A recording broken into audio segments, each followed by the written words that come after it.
Bonjour à toutes et à tous. Je m'appelle Karine et mon parcours est celui de beaucoup de personnes qu'on n'entend pas. Ce que j'aimerais vous transmettre dans cette vidéo, c'est l'importance d'une association comme Santana Globally We Care et l'impact qu'elle peut avoir sur notre quotidien dans notre pays. Quand j'ai fait la promotion de notre soirée de gala qui a eu lieu le 24 dernier, des débats se sont forcément ouverts.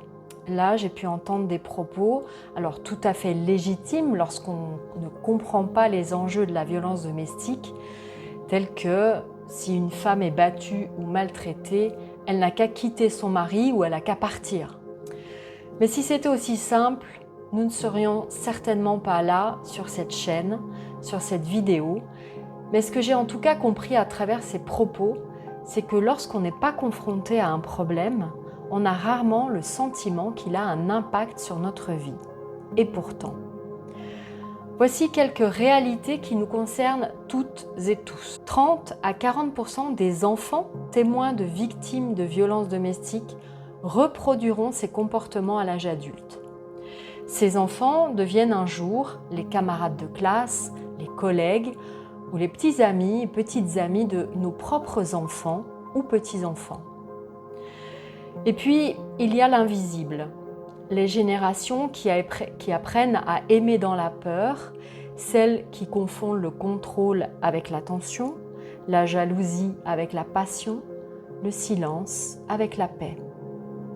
Et d'un point de vue plus pragmatique, la violence domestique n'est pas un drame privé, elle a un coût collectif.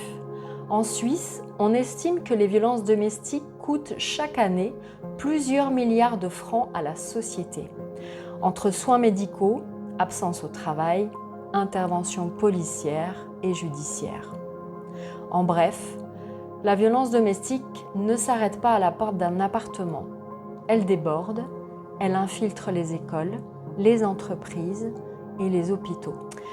Alors voici les actions que nous avons menées depuis notre lancement. Le site est en cours de construction, comme Notre Monde Meilleur, et vous pouvez déjà nous suivre dans les espaces que nous avons créés sur les réseaux sociaux.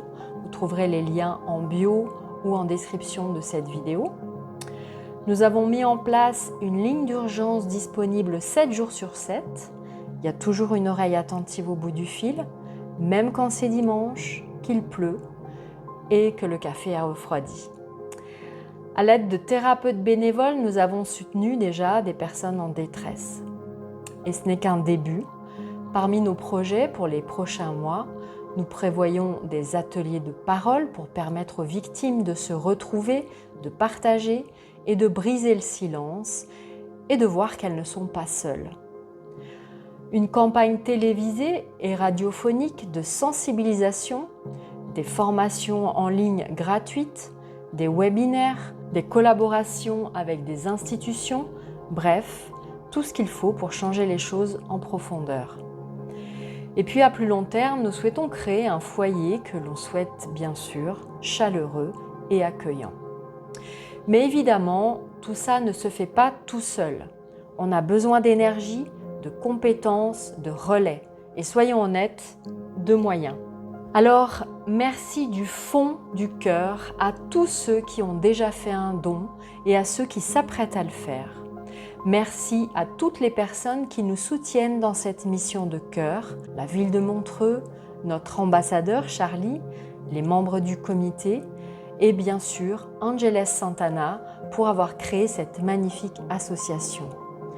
Merci de croire avec nous que le silence n'est pas une fatalité, que chaque voix compte et que oui, on peut changer les choses. Ensemble, grâce à vous, nous allons pouvoir réaliser toutes ces grandes choses. Alors je vous souhaite une magnifique journée. La vie est faite de combats nobles et de joies simples. Alors œuvrons avec cœur, mais n'oublions jamais de rire en chemin.